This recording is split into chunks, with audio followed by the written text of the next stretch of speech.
लेकिन बीजापुर से निकलते हुए अफजल खान ने कई गांव लूटे, मंदिरों का नाश किया और तभी वह बाई पहुंचा। खान के द्वारा फैलाए गए इस अत्याचार की बातें शिवाजी महाराज के कानों तक पहुंची। यवनों ने तुजलापुर में भवानी की मूर्ति को खंडित किया, मंकेश्वर में शिवालय तोड़ा, जबरदस्त आतंक मचाया। यवनों द्वारा फैलाया हुआ अत्याचार शिवाजी महाराज सह नहीं सकते थे। उन्होंने ठान ली अफजल खान का सामना करके रहेंगे। अफजल खान अपनी ताकत के मद में चूर है, उसकी हालत पागल जानवर की तरह हो रही है। बीजापुर से यहाँ आते हुए मार्ग में निरीह लोगों पर तरह तरह के अत्याचार करते हुए आया है। पंढरपुर के सुप्रसिद्ध विठोबा मंदिर को नष्ट कर डाला और विठोबा की मूर्ति को नदी में बहा दिया। नेताजी, हम खून का घूंट पीकर रह गए जब हमें समाचार मिला कि दुष्ट अफजल खान ने तुजलापुर की भवानी का मंदिर तोड़ डाला। और तो और उस महापापी ने भवानी के सामने गौ माता का वध किया और उसका खून पूरे मंदिर में छिटवा दिया। बस कीजिए मोरोपंत जी, हमारा खून खौल उठता है। उस नीच को दंड देने के लिए हमारी भुजाएं उतावली हो उठती है, लेकिन श्रीमद महाराज के अनुशासन ने हमारी भुजाओं में हथकड़ी पहना दी है। उस पर भी श्रीमद महाराज उससे मिलना चाहते हैं। ऐसे दुष्टों की बातों का क्या विश्वास, इनके मन में कुछ और होता है और मुंह में कुछ और। श्रीमद महाराज ने उसके मन की बात जान ली है। उसके मन में कपट है, लेकिन ऊपर से दोस्ती का बहाना बना रहा है। शुरू में तो खान का मंसूबा था कि प्रतापगढ़ किले में चढ़कर शिवाजी को धड़ दबोचेगा, लेकिन साहस नहीं हुआ।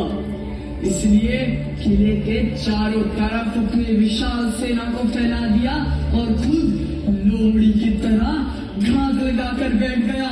और इधर शिवाजी महाराज बाज की तरह किले में बैठकर खान की गतिविधियां देख रहे थे।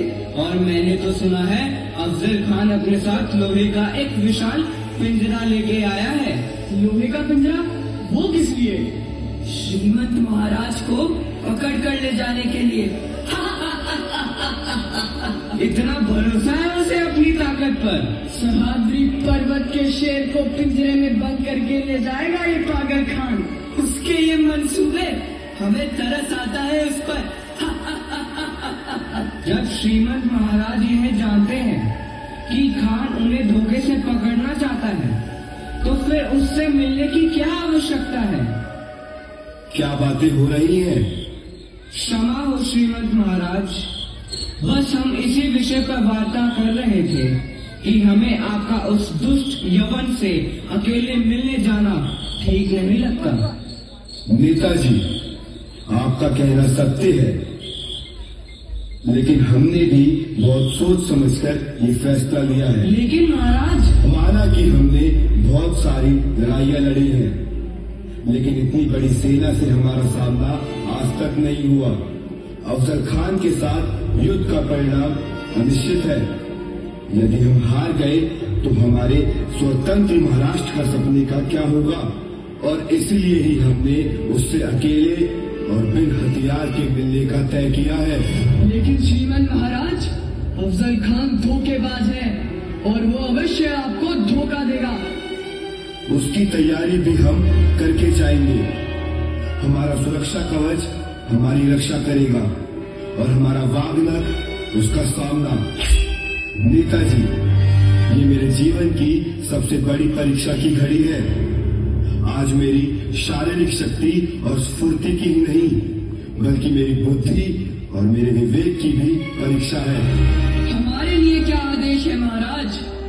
मोरोपंत जी, तुम पूरी सेना लेकर अफजल खान की सेना के आसपास छिपकर घात लगाए रखो। यदि आवश्यकता पड़ी तो किले से तोप ताककर तुम्हें संकेत दिया जाएगा। संकेत पाते ही तुम यवन सेना पर टूट पड़ना। और हम महाराज? तुम हमारे आसपास ही छिपकर रहोगे। ऐसा ही होगा श्रीमंत। यदि शिवाजी पकड़ लिया गया या मार डाला गया तो माता जीजाबाई को नेता मानकर तुम लोग स्वतंत्रता की लड़ाई जारी रखोगे। जय भवानी। जय भवानी। हमें आपकी शक्ति और बुद्धिमानी पर पूरा भरोसा है श्रीमद। माँ भवानी के आशीर्वाद से